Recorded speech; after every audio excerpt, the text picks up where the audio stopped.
Hi, it's Aisha again.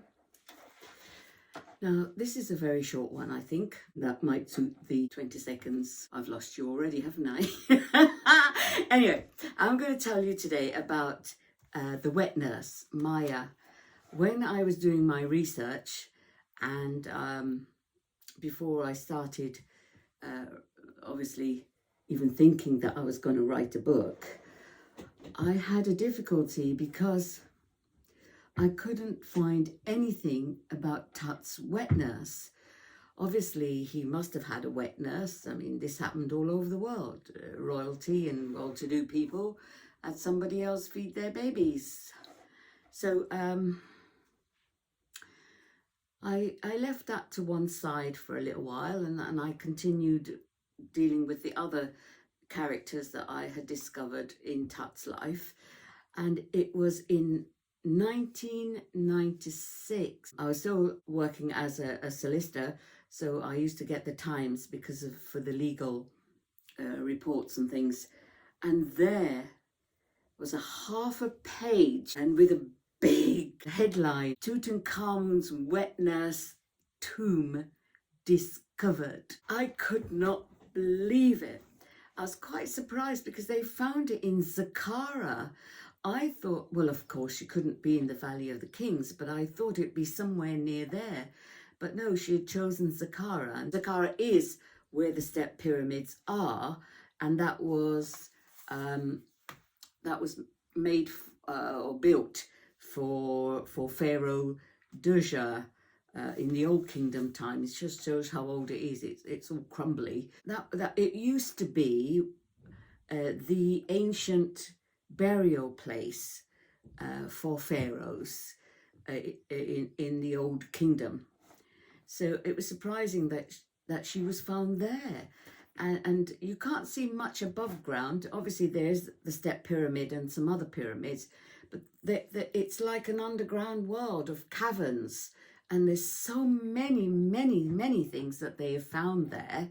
And one of those recently in 1996 was Tutankhamun's wet nurse tomb.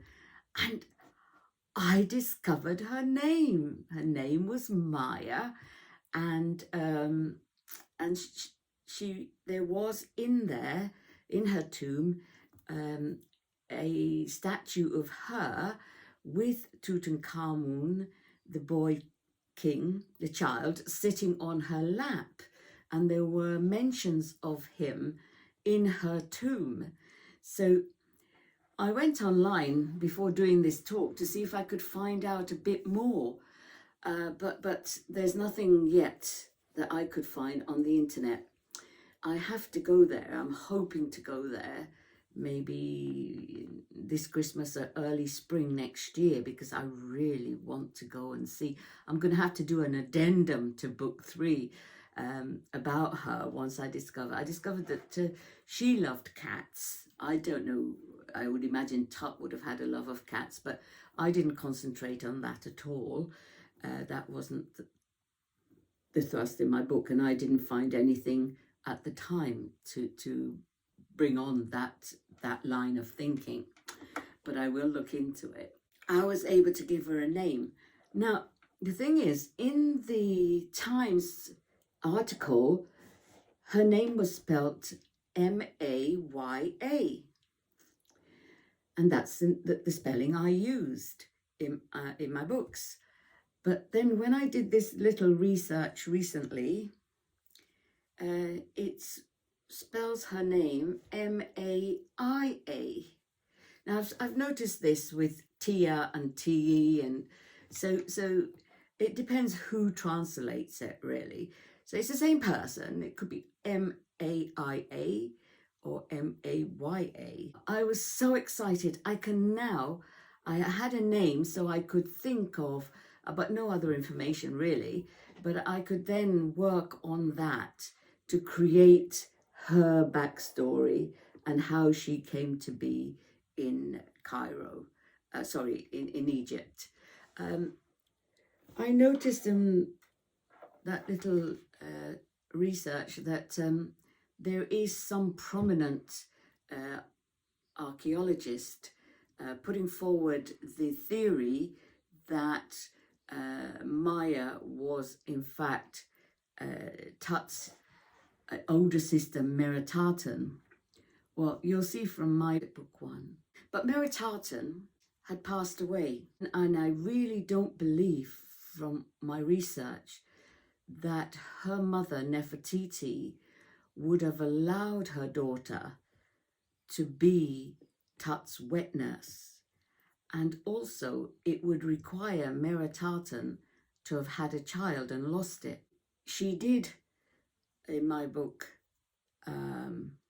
have a pregnancy. I am adamant in my own mind from all that I have read, and I don't have a degree in archaeology, but I have wildlife experience, I have common sense, and I'm very good at research, being a lawyer.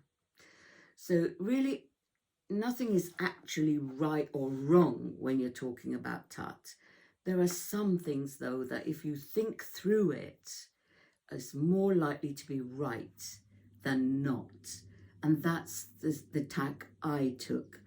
I lived with this boy and his life for over 20 years before I put pen to paper. I thought long and hard about what was being said, what I had read, what was being said on the television, how true that may be or may not be, and I weighed up all the evidence before I started writing. So you make up your own mind if you wish to, but if you think, and a lot of people do, that they know so much about Tutankhamun that they don't need to read the book. But I really do ask you to look, because this is a work that no one else has ever done. No one else has looked at him in that depth as a human being. I did that research before I started writing, and I am 100% certain of that.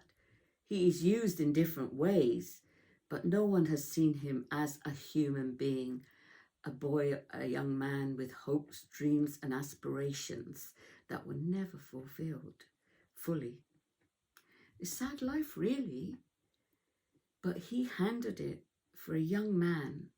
He handled it with such finesse and belief, in the gods, and that things would be right in the end. And life was nipped in the bud before its time. And that's what we're dealing with. To bring him to life now, I think it would help young people to read this book, because it shows you how to stay on course when everything in your life is going wrong. Whether you have money or not, or you have position or not, is irrelevant. As a human being, money can't make you feel better. It can help you to go to places like Tut did when they lost their first baby, but it doesn't take away the pain. So it is a good book to read, I think, from the human perspective. So I'll leave you with that, and until next time, au revoir.